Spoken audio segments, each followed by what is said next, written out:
tengo dos reactivos, tengo que tener dos curvas distintas, porque las concentraciones no disminuyen de la misma manera. Pueden disminuir de la misma manera o no. De hecho, en esta ecuación, de uno hay 1 mol, del otro hay 2. Y lo mismo con la concentración de los productos. Parte desde 0 y sube, ¿sí? Entonces tenía que tener 4 líneas. 2 para reactivos, 2 para productos, identificando con qué sustancia era cada una. En el apartado, en la parte B, creo que me preguntaba cuál era la zona de equilibrio o cuál era la zona de cinética. En el C no me acuerdo qué preguntaba. ¿Era la velocidad de reacción en el D? Bueno, hay un apartado que no me acuerdo qué era, pero tenían que hacer la gráfica, que tenía que estar bien hecha en función de la reacción que yo tenía. Y me preguntaba, no recuerdo si la zona de reacción química o de velocidad o la zona de equilibrio. De todas formas, esa zona... Mari, marcar la región donde hay, ahí te lo leo para... Dale, ¿tenés el enunciado? Porque yo tengo acá la resolución, pero... Marcar para la reacción de la imagen, te decía. Realiza un gráfico de concentración. Sí, versus tiempo. Versus tiempo. B, marcar curva de reactivo y productos. C, marcar la región donde hay reacción, dice. Y explicar por qué acá en el formulario. Y explicar por qué acá en el formulario. Bien. Y D, escribir la ley de velocidad indicando qué significan sus términos, sí. Mandar fotos de este ejercicio. Sí, ahí te lo muestro, Candel. Miren. ¿Ven? Yo tengo 2 curvas de reactivo y 2 curvas de producto. Sí o sí, porque en mi reacción tengo 2 reactivos y 2 productos. Ahora, cuando las concentraciones se vuelven constantes, es decir, que deja de ser curva y queda una línea recta, ¿sí? En esta parte, fíjense, es donde se divide equilibrio y reacción química. O sea, desde el tiempo 0 hasta que yo dejo de tener variación de concentración en la zona de cinética, de velocidad, de reacción química. Ahora, a partir de que las concentraciones se mantienen constantes, es decir, en una línea horizontal, yo tengo equilibrio, ¿sí? No donde se cruzan. Eso no importa, porque a veces no se cruzan. A veces esta viene por acá arriba y esta va por acá abajo, no se van a cruzar nunca. Y sin embargo, se llega al equilibrio. ¿Sí? Claro, todos lo generalizaron y se los estaban pidiendo específicamente para esta gráfica, para esta reacción. Entonces, el que lo tiene bien es el que lo hizo para esta reacción. Y después, la ley de velocidad también era para esta reacción, ¿sí? A ver si se entiende mi letra desprolija. B es igual a K por la concentración de metano a la X por la concentración de oxígeno a la Y. De oxígeno molecular, no de 2 oxígenos. O sea, no importa que en la reacción yo tenga 2 moles. Ese es otro error. Yo pongo la concentración de la sustancia. No me importa cuántos moles estén participando, ¿sí? Y ahí tenían que poner que K era la constante de velocidad, las sustancias en recorchetes, la concentración de cada reactivo, X, el orden de reacción respecto del metano, y el orden de reacción respecto al oxígeno, o si nos habían puesto al revés, ¿sí? Ese era el punto 1. Mari, ¿puedo agregar? Ya que estamos en el mismo, en el tema A, fue exactamente lo mismo, solo que la reacción era oxígeno más monóxido de nitrógeno, que daba dióxido de nitrógeno. Exactamente lo mismo fue, y había que marcar la región del equilibrio, que era donde se hacían constantes las concentraciones.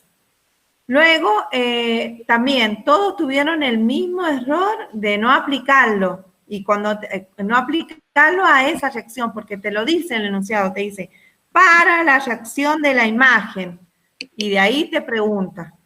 Entonces, todos los que generalizaron, les pusimos con error si hicieron bien la curva y algunos tuvieron mal porque hasta la ecuación de velocidad la tenían que ser aplicada a esa reacción. A ver, si ustedes hacen todo genérico, me da la pauta de que lo están copiando de lo que tienen al lado. El tema, si lo entendieron, es, bueno, tengo esta reacción, eso cómo lo aplico acá, ¿sí? Para explicar cada una de las zonas, yo lo que sí noté es que hay muchísima gente que me puso que la zona de reacción llegaba hasta donde se cruzaban las curvas. Y eso no es correcto, ¿sí? Pero para nada es correcto, no tiene nada que ver, justamente es completamente incorrecto. Para justificar, del lado en donde yo tengo reacción química o velocidad o cinética, como se los nombren, yo lo que voy a tener es una variación de concentraciones con el tiempo. Entonces, yo leo la concentración en el tiempo 0 y vale 1 de un reactivo. En el tiempo 2 segundos, esa concentración vale 0,7. En el tiempo 5 segundos, esa concentración vale 0,5. Y así, ¿sí? Entonces, como hay variación de la concentración, tanto de los reactivos que va cayendo, como de los productos que se va generando, estoy en la zona de reacción, de velocidad, de cinética. Cuando yo estoy en la zona de equilibrio, no tengo variación de concentración con el tiempo. Entonces, la concentración es una línea recta. Yo voy a medir la concentración a 10 segundos, me da 0,3. A 15 segundos me da 0,3. A 20 segundos me da 0,3. ¿Sí? Entonces, ahí estoy en la zona de equilibrio. No quiere decir, ojo, que la velocidad de reacción sea 0 en el equilibrio. Quiere decir que hay un equilibrio dinámico, que la velocidad de la reacción directa con la que los reactivos chocan, se desarman y se forman los productos, es igual a la velocidad de reacción inversa con la que los productos chocan, se desarman y vuelven a formar reactivos, ¿sí? O sea, sigue habiendo reacción, pero no hay variación en las concentraciones generales, ¿sí? Entonces decimos, llegamos al equilibrio. Pero ojo, porque si les preguntan, entonces una condición es que la velocidad de reacción es 0, eso no es correcto. Que ha sido pregunta de otros parciales. No en este caso, pero ¿sí? ¿Se entiende cómo justificar? Ya sea para una zona o para la otra. Creo que al tema A le tocó equilibrio y al B le tocaba cinética. Sí, tal cual. Bien, pasamos al ejercicio 2. Vamos a ir así, eran muy similares los temas, entonces vemos uno de cada parcial. Dale. En el tema 2 estaba el principio de Le Chatelier. Ah, no tengo la reacción. Sí. ¿No tenés? A ver. Si tengo anotados los resultados, pero no tengo la reacción. Yo tengo el de la... ¿no es la misma? No, en mi caso era la misma del punto 1. A ver, ¿quieres que te la busque? Sí, creo que era la misma. Sí. Bueno, entonces, con esa misma reacción, ¿sí? Que yo tenía metano más oxígeno, más un mol de metano más 2 moles de oxígeno, que me da un mol de dióxido de carbono más 2 moles de agua, todos en estado gaseoso se encontraban, eso sí recuerdo que lo decía el enunciado. Me preguntaba cómo se va a desplazar el sistema, ¿sí? En función de diversos cambios que yo le aplique, ¿sí? Entonces, eso había que contestarlo con el principio de Le Chatelier, que dice que el sistema va a tender a reaccionar para compensar cualquier cambio que venga y lo modifique. En el primer apartado decía qué pasa si aumento la presión, ¿sí? Nosotros les habíamos dicho que la presión solamente hace efecto cuando tenemos sistemas en donde todos los componentes son gaseosos. Es el caso que tenemos acá, ¿sí? Y habíamos dicho que si aumentamos la presión, por la ley general de los gases, tiene que disminuir el volumen. Como acá yo no puedo disminuir el volumen de mi recipiente en donde se lleva a cabo la reacción, lo que va a pasar es que el sistema se va a desplazar hacia donde hay menos moles de gas. En este caso, no va a pasar nada porque tengo 3 moles de gas en los reactivos y tengo 3 moles de gas en los productos, ¿sí? Entonces, el primer caso era sin efecto. En el segundo caso, me preguntaba qué pasaba si yo adicionaba productos. No me acuerdo si me daba algún producto en particular o si era en general. Si yo adiciono producto, aumenta la concentración del producto. lo que va a pasar es que la reacción se va a desplazar en sentido inverso. Para que la constante de equilibrio se mantenga constante, ¿sí? Es un valor constante que no va a cambiar si yo no cambio la temperatura. Si yo aumento el denominador, que es donde tengo, el numerador, que es donde yo tengo los productos, ¿sí? La concentración de los productos, tiene que aumentar el denominador para que ese número siga manteniéndose constante. Entonces la reacción va a tender a generar más reactivos, ¿sí? Se desplaza en sentido inverso. El apartado C me preguntaba qué pasaba si aumentaba la concentración de metano, que es uno de los reactivos. Bueno, pasa lo inverso que recién.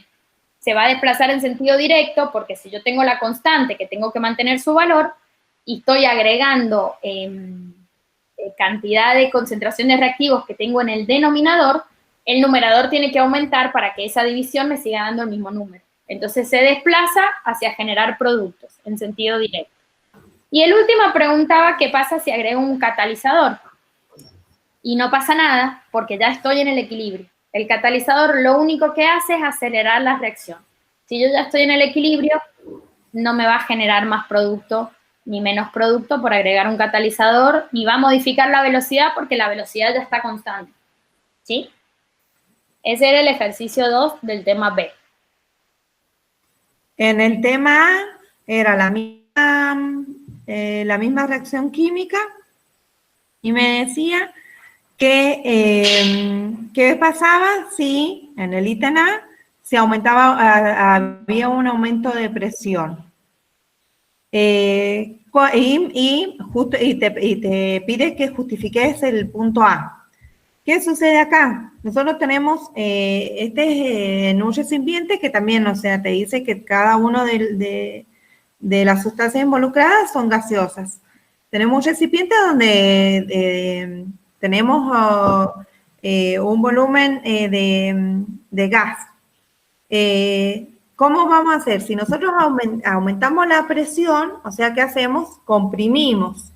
Esta compresión se va a ir de la reacción hacia dónde va a tender, de donde hay más moles hacia donde hay menos moles. Nosotros del lado de los reactivos tenemos 2 moles de monóxido de nitrógeno y 1 de oxígeno, que me producen 2 moles de dióxido de nitrógeno.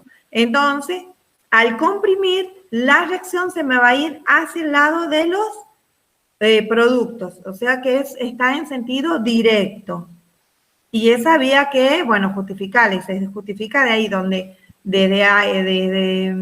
hay más moles, hacia donde hay menos moles, es hacia donde va a tender el sistema, por el principio de Le Chatelier. Después me preguntaba en el ítem B, ¿qué pasaba si quito producto?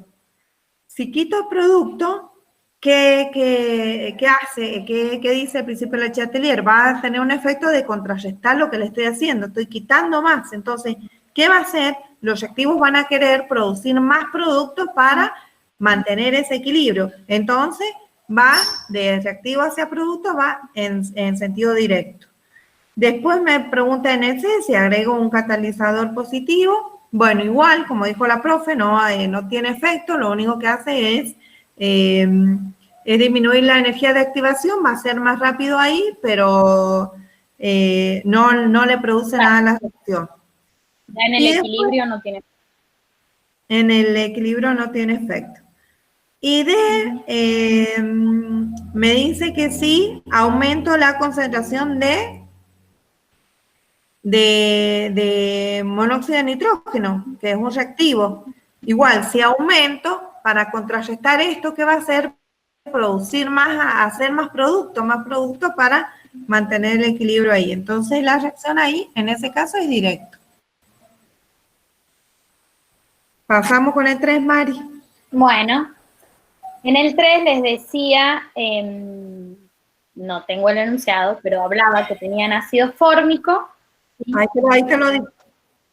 50 gramos de ácido fórmico, creo que en un volumen de 850 mililitros. Me dice... Y preguntaba el pH. Ajá, te dice calcular un pH de 850 mililitros de una solución que contiene 50 gramos de ácido fórmico, colocar su respuesta acá y mandar foto del ejercicio. Bien. Bueno, les daba la K del ácido fórmico. El ácido fórmico es un ácido débil porque su constante de ionización es una constante pequeña, ¿sí? Es un número por 10 a la menos algo.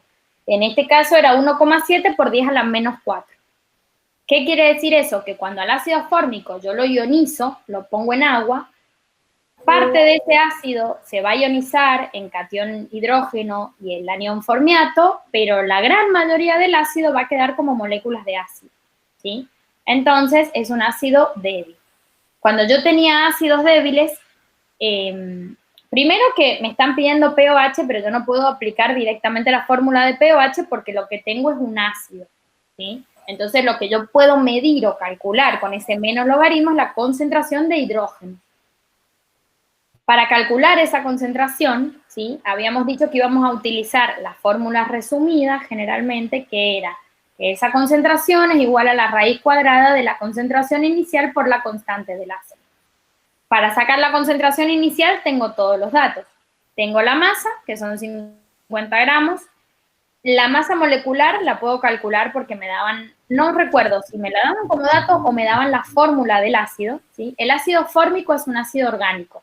Entonces no es un ácido que ustedes, que hayamos estudiado en esta asignatura. Por lo tanto, tenían la fórmula química para poder sacar la masa molecular. Sacaban los moles, dividiendo los 50 gramos en 46 gramos mol, que era la masa molecular que tenían que sacar, y esos moles los dividían en 0,85 litros. Así sacaban la concentración inicial, ¿sí? Esa concentración inicial la multiplicaban por la constante, sacaban raíz cuadrada y ahí tenían la concentración de hidrógeno.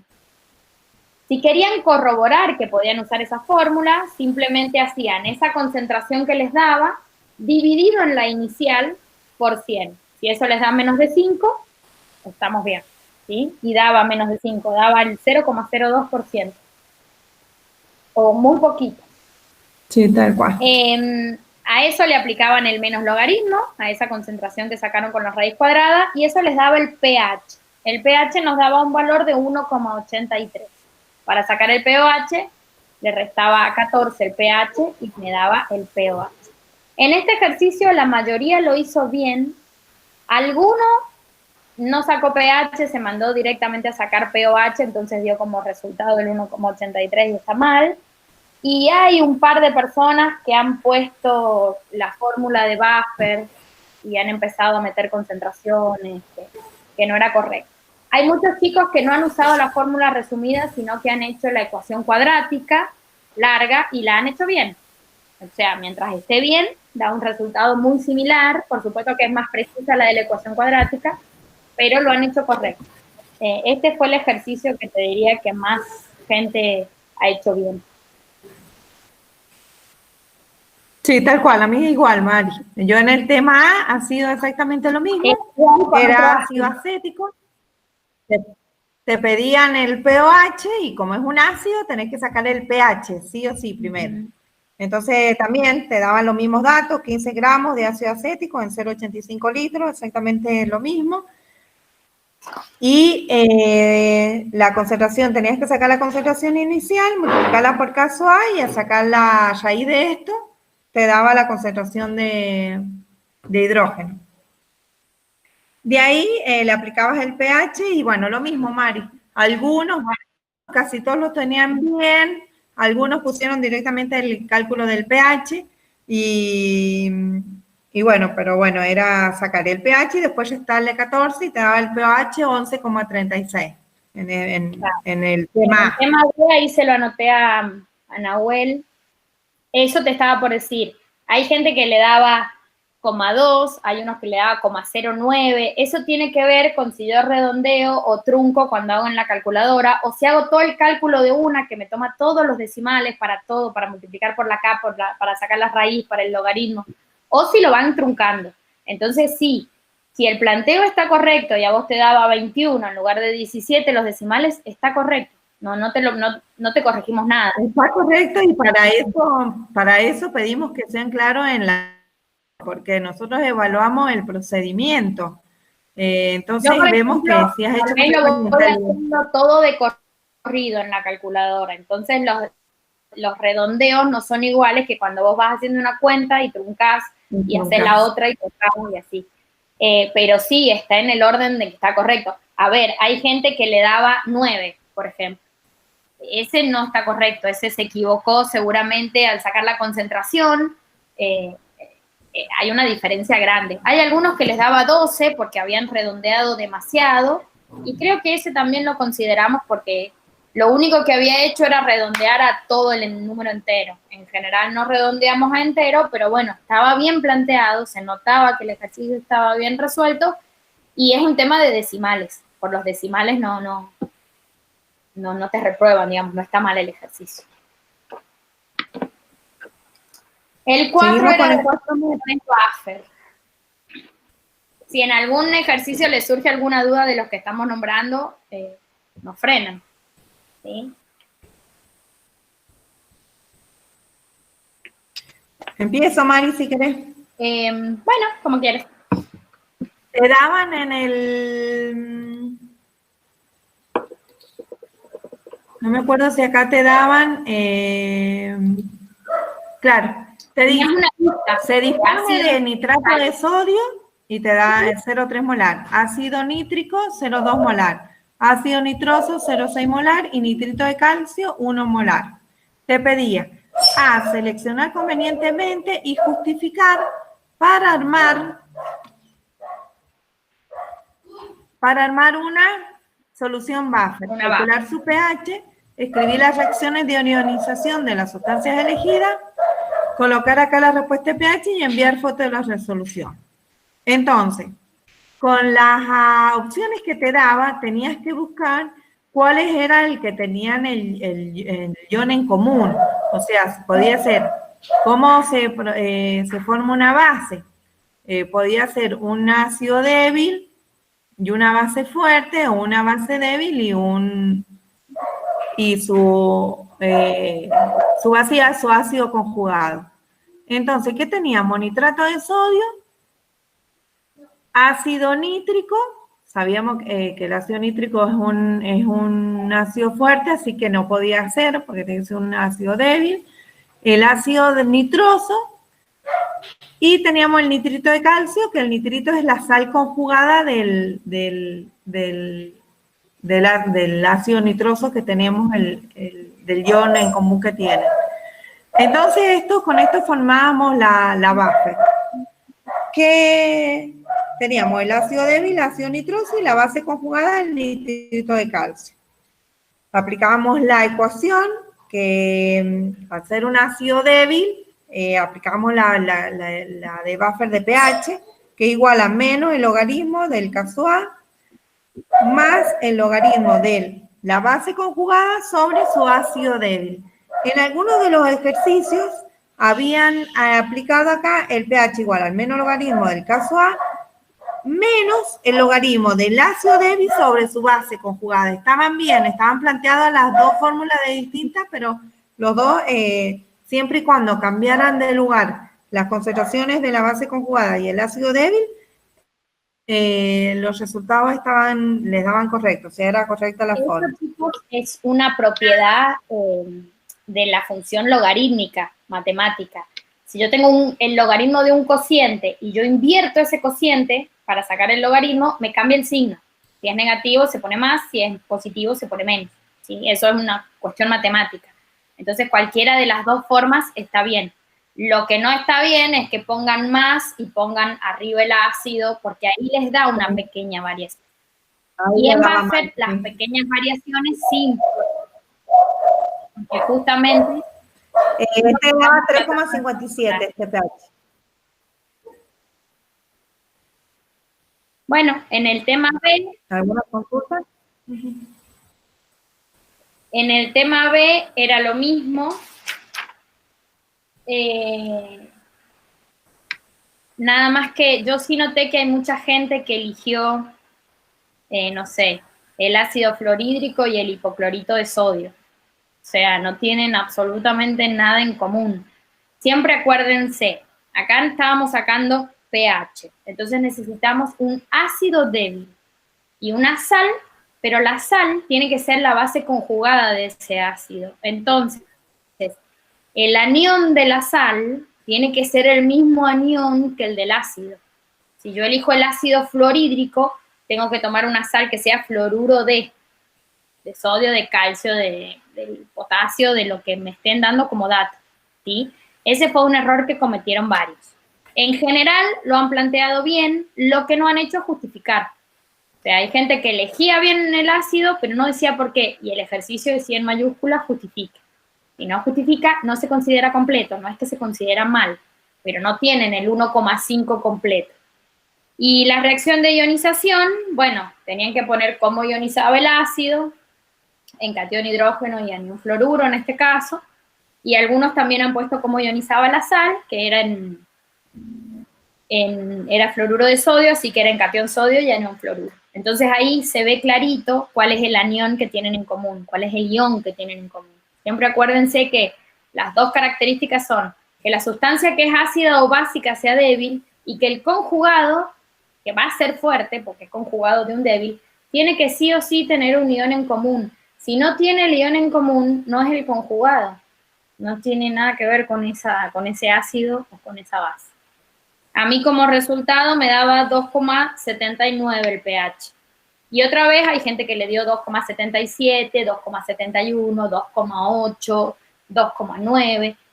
Mientras esté planteado bien y los signos estén correctos en la ecuación, lo hemos tomado como válido porque son errores que uno arrastra del redondeo, que pueden ser errores míos o errores de ustedes. O sea, eso no nos fijamos una técnica de trabajamos con tantos decimales y vamos cortando permanente, no. Así que bueno, ese era el ejercicio de buffer. La mayoría en el mío falló en que no justificaba y algunos no ponían la reacción de ionización. Entonces, de los 3 puntos, tenían 1,5 bien, por lo tanto se les considera la mitad del puntaje. Sí, igual. El punto 5 no lo tengo, era múltiple opción para yo tampoco lo tengo. Formulario. Ni me acuerdo de qué se trataba. No, yo tampoco, no me acuerdo. El punto 7 tampoco lo tengo, ese era de teoría. Y el punto 6, ahí sí eran diferentes entre el 1 y el 2, entre el A y el B. En el A tenían este que expliqué al principio. Tengo una solución de cloruro de zinc y hago pasar... en el B, ¿no? En el B, sí, el 6B. Y hago pasar una solución de una corriente, perdón, de 1,5 amperes durante 1 hora. Y me preguntaban en el apartado A cuánta masa se deposita, ¿sí? De zinc. Entonces simplemente tenía que aplicar las leyes de Faraday. Ustedes en el apunte tienen la formulita. En el 7B, si no me equivoco, era de electrólisis, había que explicar y dar una aplicación. Bueno, eso es teoría. O sea,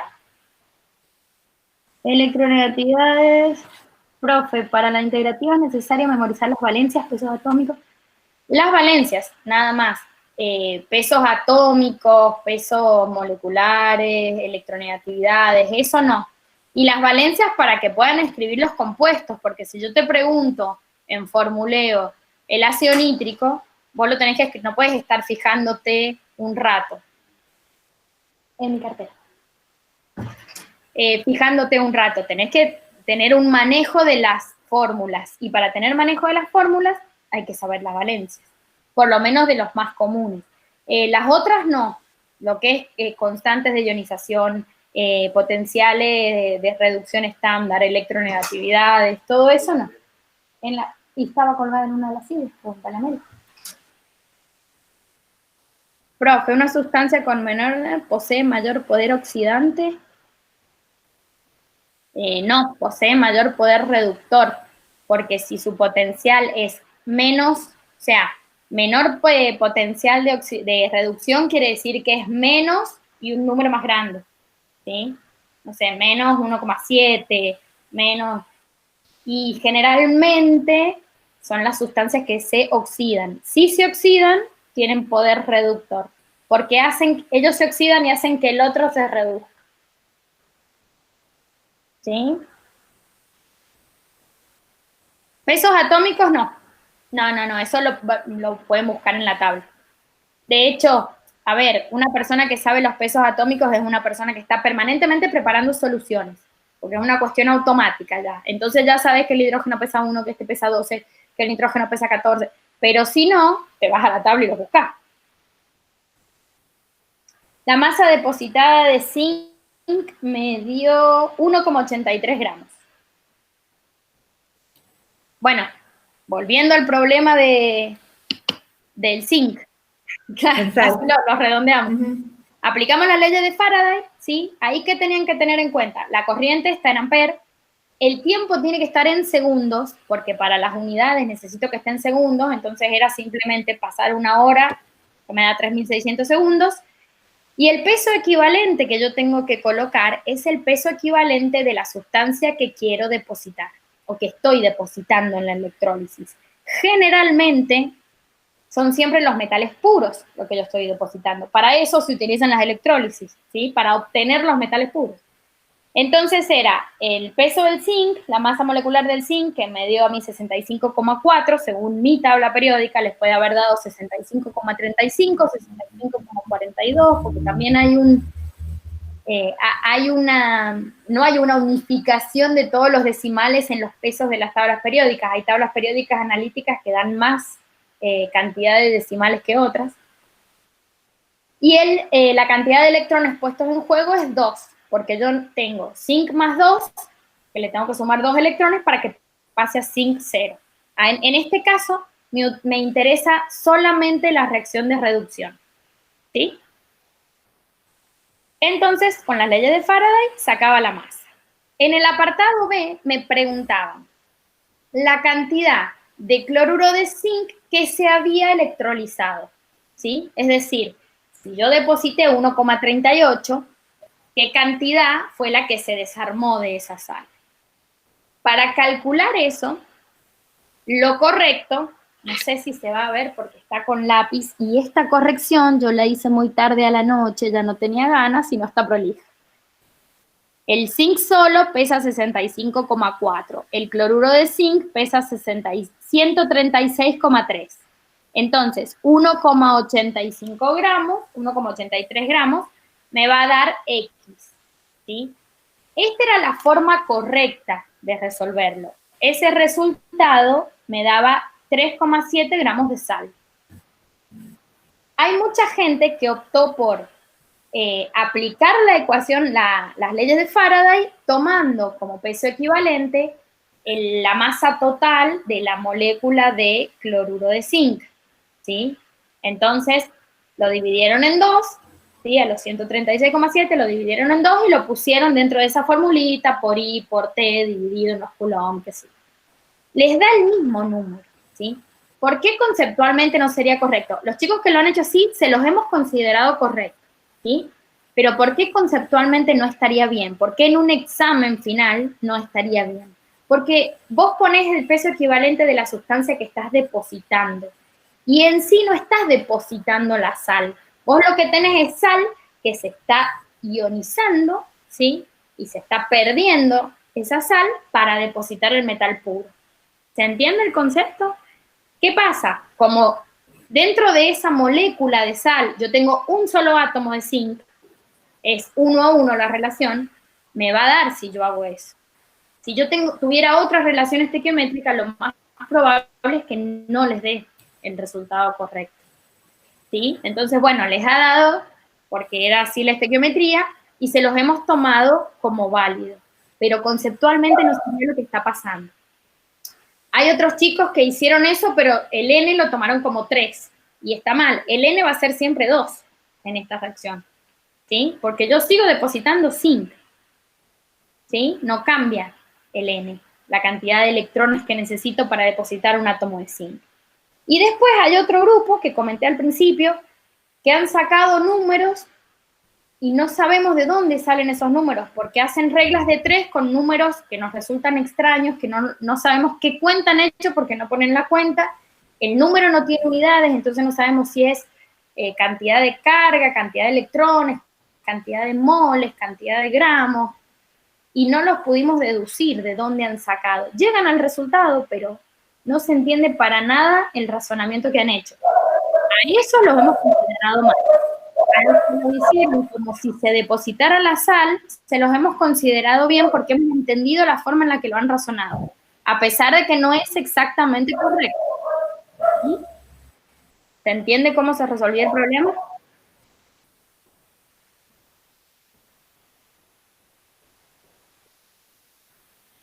Bien. Buenísimo. Explico el del 6A. Sí, ese era diferente. El de 6A, bueno, me daba una reacción de cobalto en solución más hierro metálico.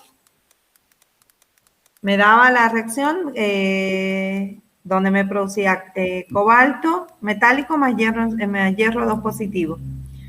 Bueno, me preguntaba,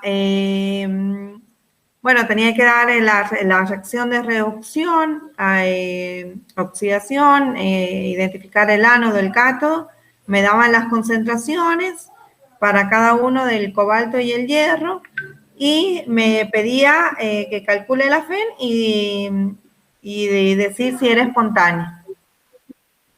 Entonces, cuando yo veía el enunciado, ya me daba cuenta de que tenía que aplicar la ecuación de Nernst, porque teníamos distintas concentraciones distintas a la 1, si no aplicábamos lo que es la FEN estándar. Y entonces, el cobalto, bueno, de cobalto 2 positivo pasaba a cobalto metálico, entonces teníamos la semi-reacción de reducción. Ahí sucede, ahí es donde se encuentra el cátodo.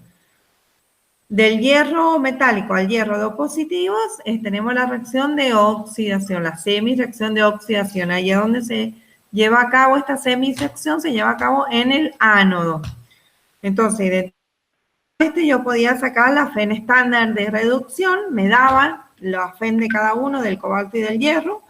Entonces, acá lo que muchos se equivocaron era que, por ejemplo, es la FEN estándar del cátodo menos la FEN estándar del ánodo.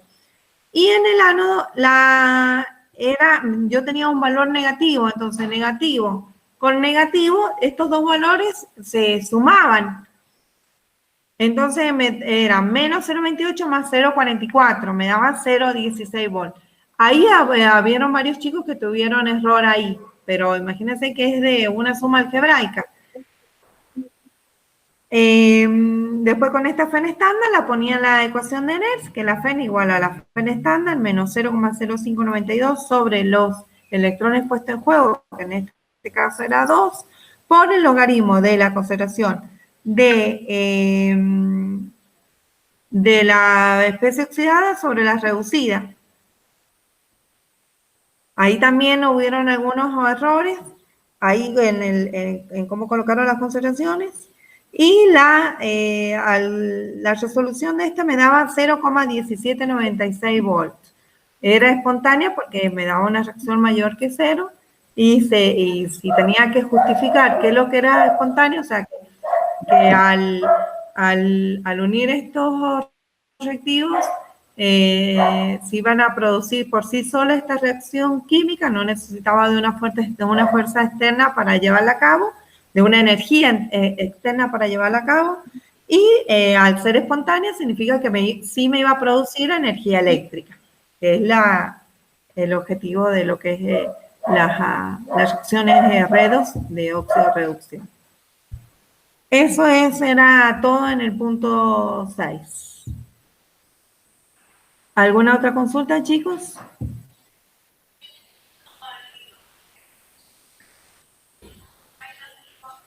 Vieron que es más fácil explicarlo por acá